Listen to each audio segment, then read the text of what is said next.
Welcome to this pop-up lessons video where we dive into what we did to hit our revenue targets by 129% over the course of 2 days and the learnings that we made along the way.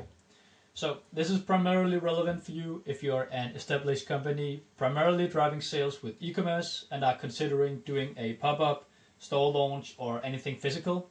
If that's the case, then you will get a lot of value and insight from this video.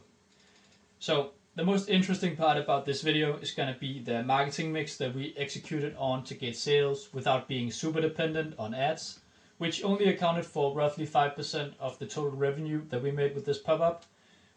We'll go through what we optimized for in order to get the most traction per dollar spent and give an insight into what the mix between different channels look like, along with the lessons that we made during this pop-up. And finally, there will be a checklist coming that you can use to cross-check with your own to make sure that you don't run into any unforeseen problems. So, just to give you guys context, after the relaunch of Division, D2C had to be operated, and due to a strategic move to withdraw from retailers to more sales in-house, a lot of stock had built up. So a large part of the inventory had to be realized without compromising the brand or ruining coverage. So to achieve this and gain traction, we decided to host a pop-up event over 2 days in Aarhus, Denmark's second largest city, where we relaunched old products and sold bundles from previous collections and held a physical event. In total, we reckon that we got around 1,500 interactions with customers largely in our core audience. And obviously the goal was to drive revenue, but also getting close to customers again and shooting content for our upcoming campaigns. And if we had to get the volume of sales that we aim for through ads only, it would be really expensive and damage margins. So if you're wondering how we structured our paid setup, we optimized for event responses and engagement and awareness. Because FOMO and scarcity makes people move their ass, so obviously that was the goal of the event ads. We didn't necessarily want the people who signed up for the event to purchase pieces, but also getting the trickle-down effect by displaying a lot of external interest. And thus, instead of turning the event into a commodity, we let the numbers speak for themselves and showed the audience that a lot of people already signed up, forcing them to consciously make a decision on whether to show up or not. So we spent roughly 2/3 of our budget, or at least our ad spend, on event ads, awareness ads, and 1/3 of the budget on event ads. So the reason that we doubled down on awareness ads was because we saw enough organic engagement and traction with the event, and CPM for the awareness ads were way lower, so naturally we decided to allocate budget for the cheaper impressions, as we reckoned that we would reach the same people regardless.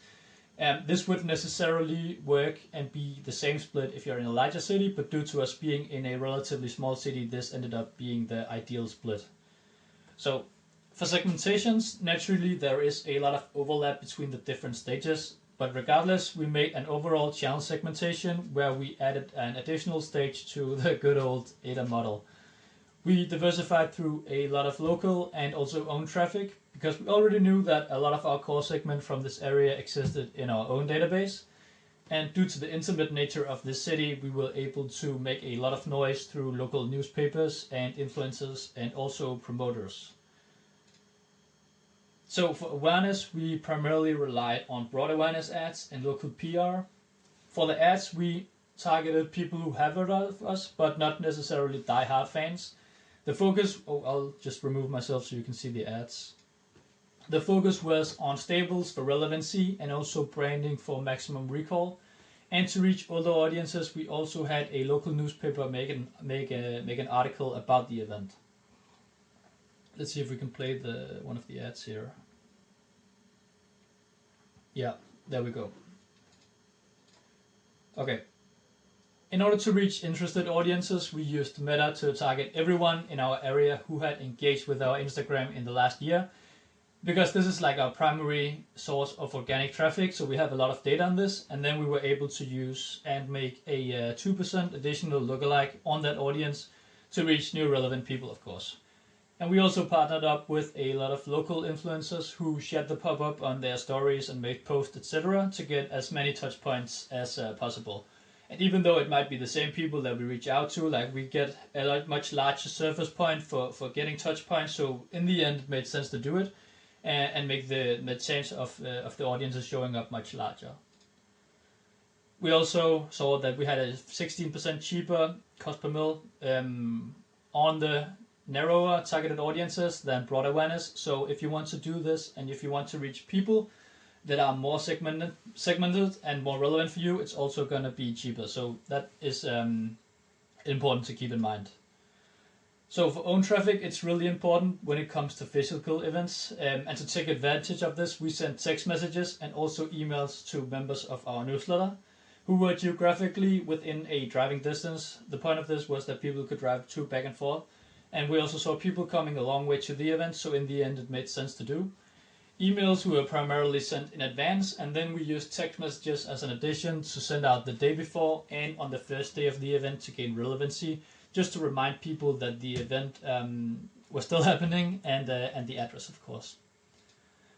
So to get social proof and connect potential people who wanted to go but not necessarily having anyone to go with, they could kind of see people in their own network that were attending, and therefore we made an event that we ran ads for as well.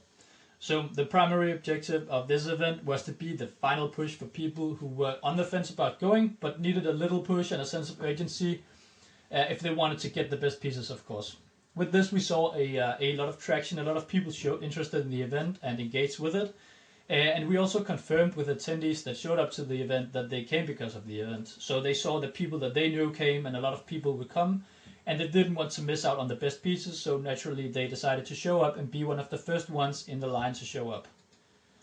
Alright, cool. That's segmentation. Lessons. So a lot of the lessons that we made during this pop-up lessons are things that we already knew about, but it's kind of reinforced learning that we made along the way and kind of doubling down on the basics that are more important than you think. So the first lesson is that location is way more important than you think. Obviously it depends on what you're selling. If you have a niche audience, it's not the end all be all, but if you're selling to the general public and have a wider audience, investing extra in a good location is a really good choice, because you can get a lot of an accumulating effect and also display a line of interested people in front of your store. For lesson number 2, physical promo beats other middle/bottom funnel activities. Basically every time, like, physical beats the online part. Especially important during the event, like make the signs much bigger than you thought they needed to be, make more signs, give away bags with every purchase so that customers can be a walking billboard for you when they walk home and around the city.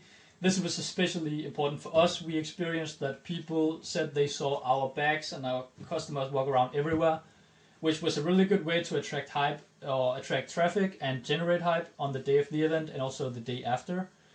For lesson 3, local influencers are key in intimate communities. So it's almost kind of self-explanatory, but big influencers are not necessarily the best ones to use. I would say that you should aim for the ones with the best engagement with your core audience, and then you basically have a direct speaker into whoever you want to reach in, or direct speaker to whoever you want to reach. Sorry. So we wanted to send this video out ASAP, so the checklist is not actually yet done. If you want it, you can just connect with me on one of the links down below and send me a message, and then I'll send it over to you as soon as I have it. And then you can get it and read over it and cross-check with your own. That's actually it for now, or at least that's it for this walkthrough. We'll make another video about our recent campaign soon, and kind of the results, and go into the nitty-gritty. If you want to see it when it's live, just go subscribe, and that's it for now. Thanks. Bye.